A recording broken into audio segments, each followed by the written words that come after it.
आप जब स्टार्टिंग किए थे कौन सी ब्रीड लाई थी और कितने से स्टार्ट किए थे? 9 साल पहले की अगर हम बात करें तो हमने 50 बकरियों से स्टार्ट करा था। हम 25 बकरियां मर गई थी। गॉट फार्मिंग में सच में प्रॉफिट है या नहीं, थोड़ा सा लोगों को बताइए। आप मुझे यहाँ से नहीं, आप कहीं भी ऑल ओवर इंडिया से आप मुझे कोई भी ऐसा आदमी ला दीजिए, बकरियों के अंदर प्रॉफिट नहीं है। एक प्रॉपर डिस्कशन से कि भाई मैंने पाली, मुझे दिक्कत आई, हम उसको शॉर्ट आउट करने के लिए हमेशा तैयार रहते हैं। तो आपकी क्या इनकम है?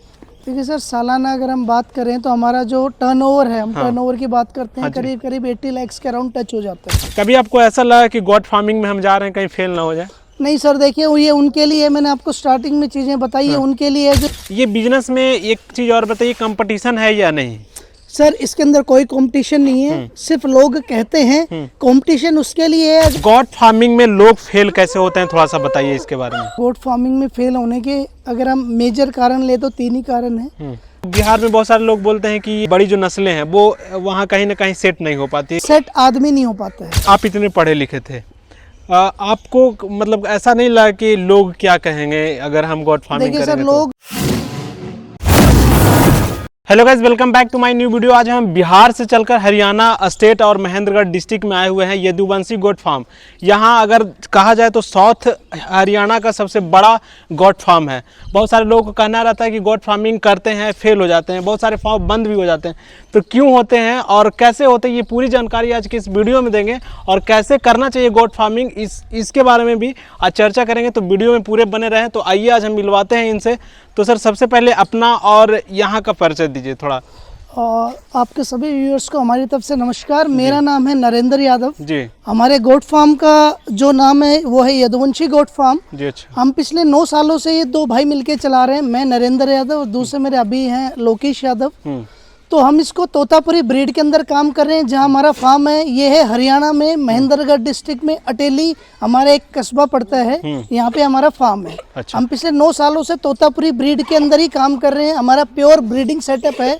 हम खुद की बकरियों के बच्चे पैदा करके उन्हीं को ही सेल आउट करते हैं, बाहर से परचेज हम नहीं करते हैं। अच्छा, आप क्वालिफिकेशन क्या है आपकी? सर अभी जो मैंने है, मैं बीटेक कंप्यूटर साइंस से हूँ। जो मेरे वो हैं वो एमएससी हैं, अच्छा, सॉरी एमकॉम है। अच्छा। उन्होंने कर रखा है और हम दोनों ही पढ़े लिखे हैं। हम क्योंकि हमारे साइड में आना था, रूरल एग्रीकल्चर एग्रो बिजनेस में जाना था, इसलिए हमने गोट फार्मिंग को चुना, क्योंकि इसके अंदर प्रॉफिटेबिलिटी अच्छी है अगर आप अच्छे तरीके से सही सेंस से इनको काम करते हैं। अच्छा, ये बताइए कि आप गोट फार्मिंग स्टार्ट करने से पहले आप क्या काम करते थे? गोट फार्म स्टार्ट करने से पहले मैं एक आईटी फर्म में था, आईटी कंपनी में काम करता था। अच्छा। उसके बाद फिर मैंने खुद का सेटअप स्टार्ट करा। अच्छा। देन उसके बाद मुझे लगा कि मुझे अपने गांव की तरफ वापस जाना चाहिए, वहाँ पे एम्प्लॉयमेंट और ये जनरेट होनी चाहिए, क्योंकि हमें वापस, आप किसी भी शहर में हो लो, एक टाइम आता है, फेज आता है, किसी का पहले किसी का बाद में, कि अपने गाँव की तरफ चलें, जो काम करने वहीं पे करें, सारे फंक्शंस अटेंड करें, फैमिली को टाइम दें, सब चीज़ें करें। तो इसलिए लगभग हमें मार्च में 9 साल कंप्लीट हो जाएंगे। अच्छा, तो आप 9 साल से फार्मिंग कर रहे हैं। आप जब स्टार्टिंग किए थे तो कौन सी ब्रीड लाई थी, ये थोड़ा सा बताइए लोगों को। स्टार्टिंग और कितने से स्टार्ट किए थे? 9 साल पहले की अगर हम बात करें तो हमने 50 बकरियों से स्टार्ट करा था। हमने तोतापुरी, सोजत और सिरोही से हमने काम स्टार्ट करा था। अच्छा। जिसमें लाने के बाद ही, क्योंकि मैं गुड़गांव रहता था, तो हमने लेबर के भरोसे थे, तो हमारी 25 बकरियां मर गई थी। अच्छा। लगभग 1 से 1.5 महीने के बीच में, क्योंकि हमें नॉलेज नहीं थी, हमें पता नहीं था। अच्छा। फिर हमने क्या करा, फिर हमने खुद काम सीखा। अच्छा। डॉक्टर से कंसल्ट करा, जो हमारे एरिया के वीएस हैं, सबसे कंसल्ट करा। फिर हम खुद की चीजें सेटअप करनी स्टार्ट करी। देन हम 25 बकरी और लाए। फिर उसके बाद हमारी मोर्टेलिटी रेट हमारा बिल्कुल 0 रहा। और उसके बाद आप मान के चलिए लगभग 9 सालों में हमने लगभग 4500 प्लस बकरियां बेच चुके हैं। अच्छा। और 650 के अराउंड हमारे फार्म पे अभी खड़ी हैं, छोटे से बड़े लगा के। अच्छा। तो हमारा जो हरियाणा है इस साइड का, हमारा अगर हम ब्रीडिंग जो हम फार्म बोलते हैं, सबसे बड़ा फार्म है हमारा ब्रीडिंग का हरियाणा के अंदर। तो अब जब आपने स्टार्टिंग किया था तो काफी नस्ल से आपने शुरू की थे। अभी आपके पास कौन सी ब्रीड है? स्टार्टिंग में हमने 3 से स्टार्ट करा था। अब हमारे पास एक ही ब्रीड है, तोतापुरी। अच्छा। जो कि हम कर रहे हैं, क्योंकि ये क्रॉस ब्रीड है जमुनापुरी और सिरोही की। अच्छा। तो इसके अंदर क्या है कि हमने जो ब्रीड करा, फिर अभी हमने 6 पोर्शंस बना रखे हैं एक ब्रीड के लिए। फिर हमें अलग अलग पोर्शंस बनाने पड़ते हैं हर ब्रीड के लिए, क्योंकि वो क्रॉस ब्रीड ज्यादा हो जाती है। तो हमने एक ही ब्रीड पे काम करा, क्योंकि ये एवरग्रीन ब्रीड है। अभी आप तोतापरी पे शिफ्ट हो गए हैं। टोटल आपके पास कितने गोट हैं? अभी छोटे से बड़े लगा के 650 के अराउंड मेरे पास हैं गोट्स। 650 650 बकरियां हैं। अच्छा। जिसमें अगर हम बड़ी की बात करें तो लगभग 250 से 250 हमारे पास बड़ी एडल्ट हैं, 100-125 बच्चे हैं, फिर जो पार्ट है 100-125 के ऊपर, और ईद के बकरे हमारे पास। अच्छा, कभी आपको ऐसा लगा कि गोट फार्मिंग में हम जा रहे हैं कहीं फेल ना हो जाए? नहीं सर, देखिए ये उनके लिए, मैंने आपको स्टार्टिंग में चीजें बताई है, उनके लिए है जो जिनका 1-1.5 साल 2 साल हो चुका, हमें तो 9 साल कंप्लीट हो गए। मतलब अच्छा स्टार्टिंग के मार्केट बारे में बात कर रहे हैं हम। सर, स्टार्टिंग में हमें एक फेज आया था जब हमारी बकरियां मरी थी, मैंने आपको बताया 50 में से 25 बकरियां मर गई थी। फिर हमने काम सीखा। अच्छा। काम सीखने के बाद हमें लगा कहीं गलत लाइन तो नहीं है, लेकिन फिर हमने देखा, क्योंकि हम लोग भी एजुकेटेड है, हमने डिमांड देखी, डिमांड एंड सप्लाई का गेम क्या है, हमने सेंसेक्स उठाए। बिल्कुल। वो हमें पता चला 2011 का जो सेंसेक्स था, जिस गांव में 2000 बकरियां थी, 2019 में उस गांव में 200-300 बकरियां भी नहीं बची हैं। अच्छा। उसी के कंपैरेटिवली अगर हम बात करें मटन के डिमांड की, तो अगर 2011 में आपका मान के चलिए 200 रुपए का अगर मटन का डिमांड था, तो 2019 में 550 के आसपास टच कर गया था। अच्छा। 500-550। तो डिमांड एंड सप्लाई ये बिजनेस सर, क्योंकि इसकी डिमांड हमेशा हाई है, क्योंकि मटन एक लग्जरी में आता है। बिल्कुल। अब ये चिकन की तरह नहीं है कि आज ये 150 हो गया, कल 120 हो गया, कल 200 हो गया। ये हर साल 50 रुपए बढ़ेगा, तो बढ़ेगा ही, कभी डाउन नहीं आएगा कभी भी। ये बिजनेस में एक चीज और बताइए, कंपटीशन है या नहीं? सर, इसके अंदर कोई कंपटीशन नहीं है, सिर्फ लोग कहते हैं कंपटीशन उसके लिए है अगर आपको पैसे की जरूरत है। अगर आपने गलत टाइम पे अपना माल बेच दिया तो आपको लॉस बेयर करना पड़ेगा। अच्छा। अगर आपने सही टाइम पे, जैसे ईद हो गया उसका वेट करा है, फार्म्स हैं, बच्चे पैदा करा, आपने सही टाइम का वेट करा, तो आप हमेशा ही प्रॉफिट में जाएंगे। अच्छा। फीड मैनेजमेंट इसको कैसे करते हैं, क्या देते हैं? देखिए सर, फीड के अंदर हम 3 टाइप के इनको हम रखते हैं। एक ड्राई होता है, सूखा भूसा, एक ग्रीन होता है, हरा चारा, और एक होता है कंसंट्रेट फीड। अच्छा। तो सूखे भूसे के अंदर हम ग्वार का, मूंग का, मूंगफली का, दलहन का, हम सारी चीजें खिलाते हैं। अच्छा। अगर ग्रीन के अंदर आए सुपर नेपियर, जो रज का, ये चीज हम खिलाते हैं। जनरली हम सुपर नेपियर के अंदर है। अच्छा। और जो कंसंट्रेट फीड की अगर हम बात करते हैं, तो उसके अंदर हम लोग क्या करते हैं, उसके अंदर हमने खुद का फीड बनवा रखा है, फीड फॉर्मुलेशन से, जो 17 टाइप के, जिसके अंदर ग्रेन्स है, प्लस उसके अंदर लीवर टॉनिक मिनरल मिक्सचर, जिसे हम संपूर्ण आहार कहते हैं, बैलेंस डाइट कहते हैं, वो है। अच्छा। जिससे क्या हो रहा है कि हमारे फार्म पे कोई रिपीट ब्रीडिंग नहीं है, टाइम से बकरियां बच्चे दे रही हैं, हेल्दी दे रही है, पूरा दूध है। अच्छा। अभी आप स्टॉल फीड पे कर रहे हैं टोटली? बिल्कुल सर। तो अभी ग्रीन फॉडर आपने कितने में लगाया हुआ है इतने बकरियों के लिए? लगभग हमारा 1.5 से 1.25-2 एकड़ के अंदर ग्रीन फॉडर लगा हुआ है। अच्छा। कितने में लगाना चाहिए ऐसे इतने बकरियों के लिए? देखिए सर, मैं आपको ग्रीन फॉडर डिपेंड करता है कि आप उगा क्या रहे हैं। अच्छा। अगर आप लोग उगा रहे हैं रज का, बरसीम, जो छोटी हाइट का होता है, 1.5-2 फीट का होता है, तो वो आपको अगर इतनी बकरियों के लिए करीब 2 से 2.5 एकड़ में उगाना पड़ेगा। अच्छा। और अगर आप उगा रहे हैं ज्वार, बाजरा, मक्का, सुपर नेपियर, तो वो आपका 1 से 1.25 एकड़ में काम हो जाएगा। एक बकरी पे कितना खर्च आ रहा है अगर सर? लगभग अगर हम पूरे साल की एवरेज लें, तो पूरे साल की एवरेज आप मान के चलिए कि एक बकरी पे लगभग 7 से 7.5 हजार की एवरेज आती है। एक साल में? एक साल में एक बकरी पे? एक बकरी पे। अच्छा। एडल्ट बकरी पे। अच्छा। आपके कितने सेक्शन है बाहर में? हमारे पास 6 सेक्शंस हैं सर बाहर। अच्छा। हमारे क्या क्या है, कैसे कैसे? सबसे पहला तो हमारा होता है मिल्किंग किड्स का। अच्छा। जिसके अंदर जो दूध पीते हुए बच्चे हैं। अच्छा। उसके बाद आपके 2-3 महीने के बच्चों का पोर्शन है, जो दूध छोड़ने वाले होते हैं फीड पे आगे। अच्छा। फिर उनके बाद जिस पोर्शन में हम खड़े हैं, ये उनकी माँ है। अच्छा। जो दूध पिलाने वाली है। उसके अच्छा। बाद ये प्रेग्नेंट बकरियां हैं। इसके बाद वाले सेक्शन में, फिर उसके बाद जो सेक्शन है, जो पार्ट है, जो अभी क्रॉस नहीं हुई है, जो हम लोग 1 से 1.5 साल में बकरी क्रॉस करवाते हैं हाइट पे। अच्छा। प्लस उसके बाद जो पोर्शन है वो ईद के लिए है। अच्छा। तो आपने टोटल कितने मदर गोड्स हैं आपके पास? मदर गोड्स अगर हम बात करें अराउंड 250 प्लस 275 के अराउंड है। ये जो ब्रीड है इसका क्या एवरेज रहता है बच्चा देने का? सर, एवरेज सबकी, ये लार्ज ब्रीड है। एवरेज सबका सेम है। अच्छा। क्या है मतलब? ये एवरेज है, आप 13 से 14 महीने हमारे फार्म की 3 बच्चों की एवरेज आती है पूरे फार्म की। अच्छा। जो बकरी पहली बार बच्चा देगी, 90% चांस है कि वो एक ही बच्चा दे। अच्छा। दूसरी बार 50-50 है, एक दे, उसके बाद फिर वो 2 बच्चों पे चालू हो जाती अच्छा। है। अच्छा। तो लगभग 3 बच्चों की एवरेज है 13 से 14 महीने में। अच्छा।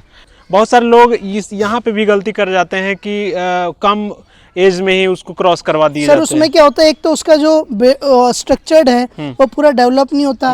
उसके है ना मिल्क पूरा नहीं मिल पाता। जो बच्चा आता है फिर वो छोटा होता है, तो इसके कारण वो ग्रोथ अच्छी नहीं कर पाता। अच्छा। अब जो भी आदमी खरीदने आता है तो सबको बड़े फ्रेम की बकरी चाहिए, क्योंकि लार्ज ब्रीड है, तो वो छोटी ही रह जाएगी, बढ़ेगी लेकिन कम बढ़ेगी। अच्छा। ये बेसिकली कहाँ का ब्रीड है?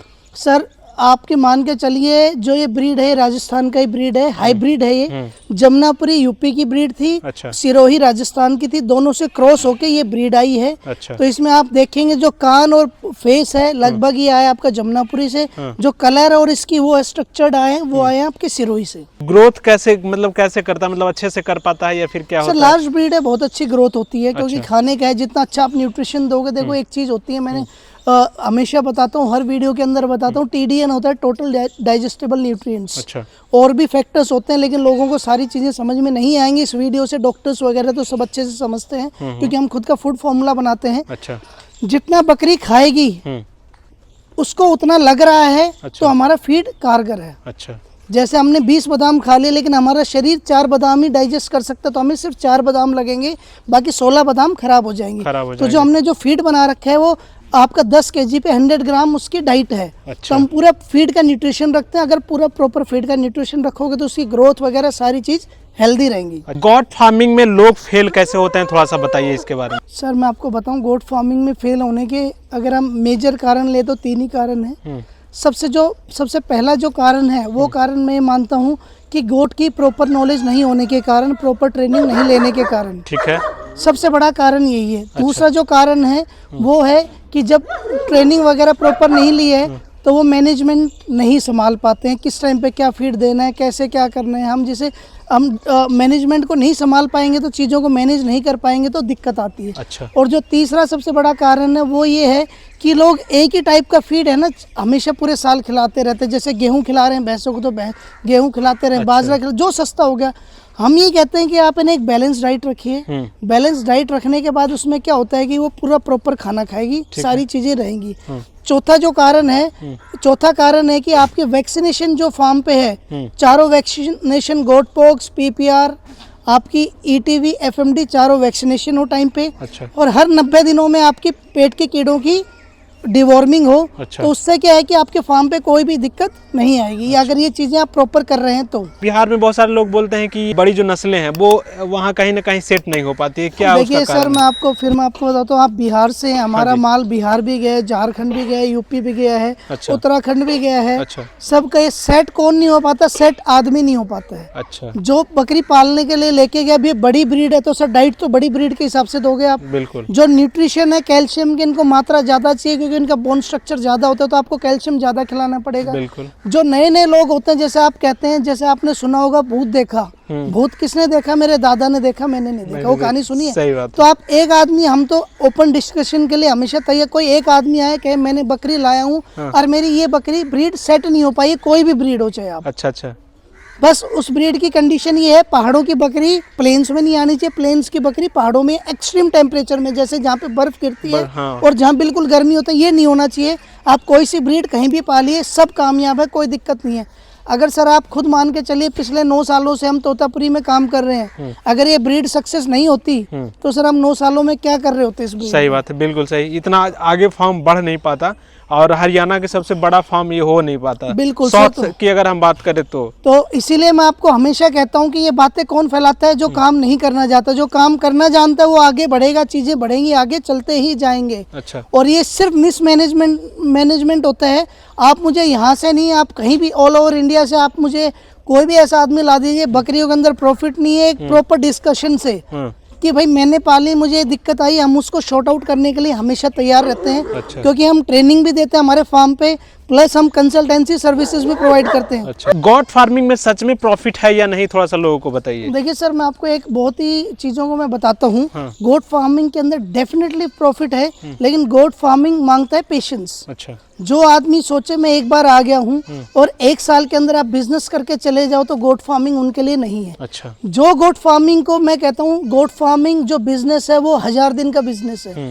पहले साल आप काम करेंगे तो आपके दिक्कतें आएंगी, प्रॉब्लम आएंगी, शॉर्ट आउट होगा, सॉल्व होंगे, आप आगे बढ़ेंगे। दूसरे साल जो आपके बच्चे आएंगे, नई प्रॉब्लम आएंगी, वही प्रॉब्लम फिर से रिपीट आएंगे, नए मोड लेके आएंगे, फिर वो आगे बढ़ेंगे। लेकिन जैसे आपके पास तीसरा साल आएगा तो उसमें क्या होगा, जो आपके बच्चों के प्रोडक्शन आ जाएगा, सारी प्रॉब्लम आप देख चुके होते हैं, मार्केट आपका सेट हो चुका होता है, वहां से प्रॉफिट लेना स्टार्ट हो जाते हैं। आपने बताया कि एक बकरी पे 7,000 से 7,000 खर्च होता है साल का, तो उससे प्रॉफिट कितना लिया जा सकता है, थोड़ा सा बताइए। देखिए सर, बड़ा ही सिंपल सा है। बकरी में है ना, आप 3 हिस्से कर लीजिए। अगर हम अपनी ब्रीड की बात करें तो सर हमारी जो एक एडल्ट बकरी है वो लगभग 7,500 में तैयार होती है ईयर में, 1 साल में। ठीक है। ठीक है सर, और वो सेल होती है अराउंड 35,000 के अराउंड। बिल्कुल।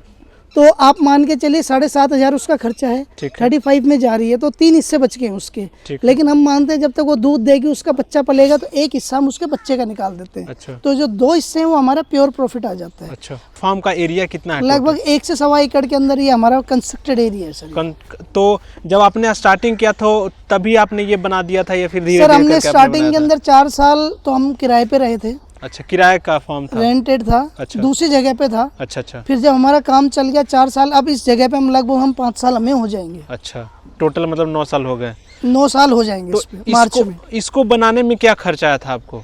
सर देखिए, बनाने में तो अराउंड अगर बात करें तो 80 लाख प्लस कर गया था क्रॉस हमारा। अच्छा, 80 लाख? हाँ जी, हाँ जी सर। अच्छा। 80 लाख टच कर चुके हैं कि 160/40 का एरिया है, गोडाउन है, लेबर के कमरे, हमारा ऑफिस है। और आप देखेंगे तो हमने पिलर शेड बना रखे हैं अंदर से भी। अच्छा। और हमने जो फ्रेमिंग कर रखी है, हमने सरिये से और एंगल से कर रखी है। तो हमारा लगभग इतना खर्चा आ चुका था। लोगों को अपना जमीन, अपना सब कुछ रहता है, उसके बाद भी लोग नहीं कर पाते हैं, फेल हो जाते हैं। आप रेंटेड रहते हुए भी, रेंट पे रहते हुए भी आप सक्सेस हुए, और उसके बाद ने आप अपना ये जमीन में आपने अपना फार्म खोला। स्टार्टिंग में जब हमने फार्म करा था, क्योंकि हरियाणा के अंदर तो गाय और भैंसों के लिए जाना जाता है। हाँ, बहुत ज्यादा। बकरी के लिए तो अगर आप मान के चलोगे तो बकरी के लिए तो था ही नहीं। अभी NLM की स्कीम आ गई है, सब्सिडीज आ गई, तो लोग थोड़ा सा इंटरेस्ट दिखाने लगे। हमारे पास कोई बताने वाला स्टार्टिंग में कोई नहीं था। लेकिन जब हमारा फार्म आ गया, जो भी नया फार्मर है सबसे पहले अच्छे से ट्रेनिंग ले प्रॉपर।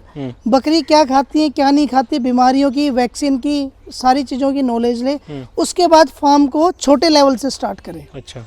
छोटे लेवल से जब वो 1 साल हो जाए, 6 महीने हो जाए, उसे लगता है मैंने सारी चीजें कंट्रोल आ गई, फिर वो धीरे धीरे अपने हिसाब से, बजट के हिसाब से जानवर बढ़ाता चले। अच्छा। आप इतने पढ़े लिखे थे, आपको मतलब ऐसा नहीं लगा कि लोग क्या कहेंगे अगर हम गॉट फार्मिंग करेंगे? देखिए सर, लोग क्या कहेंगे, ये एक पहले लोग क्या कहते थे, बकरी पाल रखी इसने, बकरियों का फार्म है। बिल्कुल। फिर मैंने मेरा फार्म रखा तो लोग कहते हैं हम यदुवंशी गोट फार्म पे जा रहे हैं। अब वही लोग कहते हैं कि ये तो एग्रो बिजनेस के अंदर आ गए। अच्छा।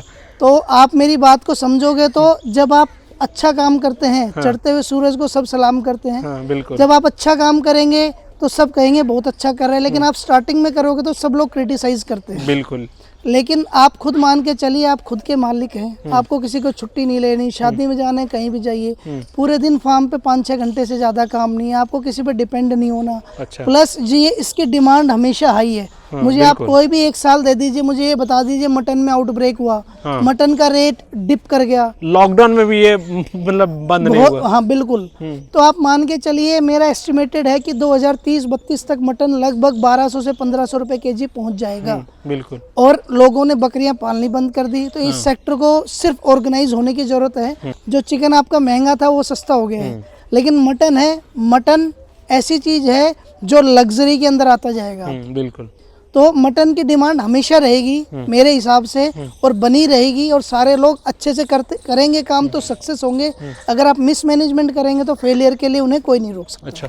आजकल के जो लोग हैं पढ़े लिखे, जिनको जॉब नहीं मिल पा रहा है सही से, तो क्या इस फील्ड में फ्यूचर है उनके लिए? देखिए सर, या जो बाहर जाकर कमाना जिसके पास बहाने हैं सर, आप मान के चलिए जिसके पास बहाने हैं, मैं तो सबसे पहले कहूँगा, सबसे पहले तो कोई काम करना चाहे उससे पहले जॉब जरूर करे। बिल्कुल। जॉब करने से क्या होता है, डिसिप्लिन आता है, एथिक्स आते हैं, काम कैसे होने हैं, टाइम पे कैसे करने, एक रूटीन वर्क बनता है। अच्छा अच्छा।